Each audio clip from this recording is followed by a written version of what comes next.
नमस्कार। इस अंक में आप सभी का बहुत बहुत स्वागत है। बिहार में फर्जी शिक्षकों की जांच की आग ऐसी लगी कि इसका लपट अब उत्तर प्रदेश तक पहुंच गया है। इलाहाबाद हाई कोर्ट ने फर्जी शिक्षकों पर जबरदस्त हंटर चला दिया है। 6 महीने के भीतर सभी शिक्षकों के दस्तावेजों का जांच का निर्देश दिया है और उसे कोर्ट में पेश करने का आदेश भी सुनाया है। जिन शिक्षकों ने फर्जी दस्तावेज, फर्जी सर्टिफिकेट के आधार पर नौकरियां पाई है, अब न केवल उनकी नियुक्तियां रद्द होगी बल्कि उनके ऊपर आपराधिक कार्रवाई भी होगी और अभी तक उन्होंने जितने भी सैलरी पाया है उसे रिकवर भी किया जाएगा। इससे भी और एक कदम आगे बढ़ते हुए इलाहाबाद हाई कोर्ट ने कहा कि शिक्षकों की इस तरह की जितनी भी नियुक्तियां हुई है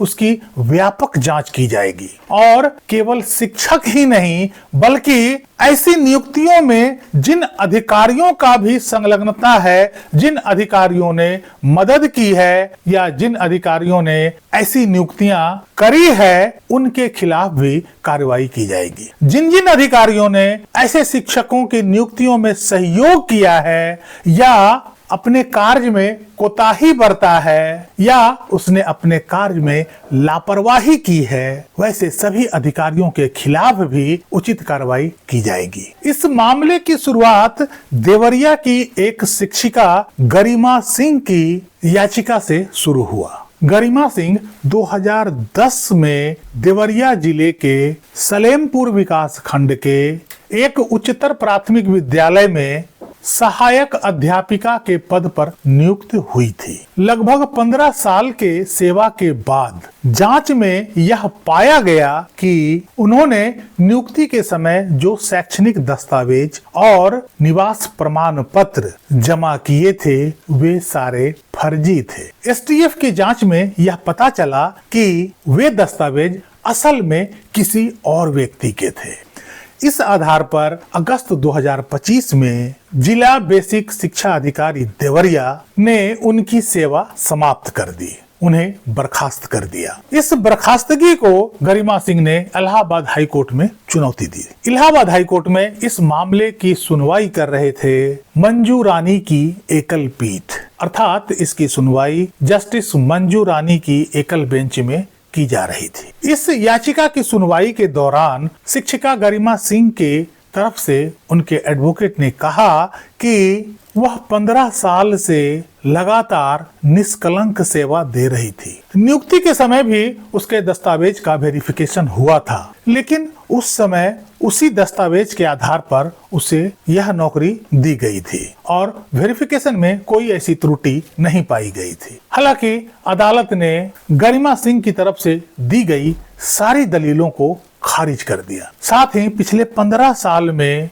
हुई शिक्षकों की सभी नियुक्तियों की जांच का आदेश दे दिया। हाई कोर्ट की न्यायमूर्ति मंजू रानी की एकल पीठ ने प्रदेश के बेसिक शिक्षा विभाग के प्रमुख सचिव को यह जिम्मेदारी सौंपी है। अदालत ने 6 महीने में इस जांच को पूरी करने का निर्देश दिया है। इसके साथ ही अदालत ने उन अधिकारियों को भी कड़ी चेतावनी देते हुए कहा कि जिनकी मिलीभगत या लापरवाही से ऐसे फर्जी शिक्षक की नियुक्ति की गई है, यदि वे जांच में दोषी पाए जाते हैं तो उन अधिकारियों के खिलाफ भी दंडात्मक और अनुशासनात्मक कार्रवाई आवश्यक रूप से की जाएगी। कोर्ट ने गरिमा सिंह की इस याचिका को यह कहते हुए खारिज कर दिया कि धोखाधड़ी से प्राप्त नियुक्तियों पर कोई सेवा नियम लागू नहीं होता। इस केस का टाइटल है Garima Singh versus state of Uttar Pradesh. Writ याचिका संख्या 15,225/2024। चूंकि यह निर्णय अभी 2 दिन पहले का ही है, अब इस पर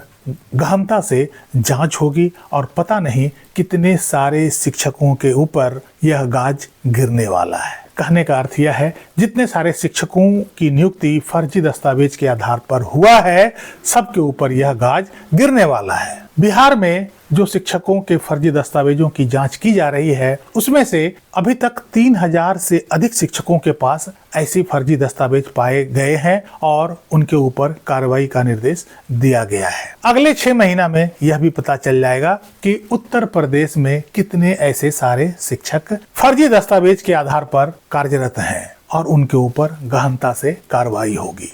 लेकिन ऐसे फर्जी दस्तावेज के आधार पर यदि कोई भी व्यक्ति कोई नौकरी पाता है या गलत तरीके से सेवा में आता है, यह समाज के लिए उचित नहीं है और इसका समर्थन कोई भी नहीं कर सकता है। अब चाहे इसके ऊपर जितने भी दंडात्मक कार्रवाई की जाए, जितना भी जुर्माना लगाया जाए, लेकिन उन विद्यार्थियों को न्याय नहीं मिल पाएगा जो वाकई में उस समय एलिजिबल थे, योग्य थे और जिनकी नौकरी इन्होंने फर्जी दस्तावेज के जरिए खा लिया।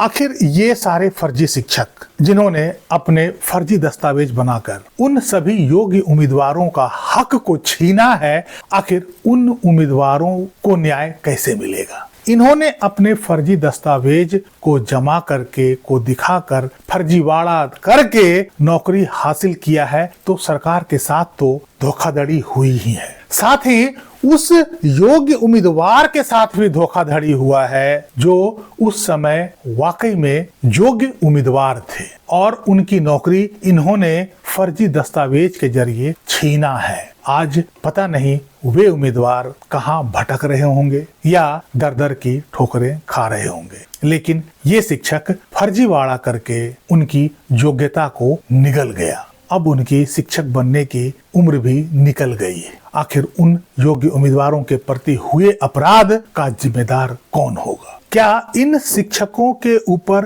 की जाने वाली कार्रवाई से उनके नुकसान का भरपाई हो पाएगा? बहरहाल आप सभी का इस पर क्या मत है, आप लोगों की क्या राय है, कमेंट में अवश्य लिखिएगा। इस अंक में यहीं तक। कैसी लगी जानकारी कमेंट करके जरूर बताइएगा। वीडियो को लाइक कीजिएगा, चैनल को सब्सक्राइब कीजिएगा। मिलते हैं अगले अंक में, तब तक के लिए जय हिंद, वंदे मातरम।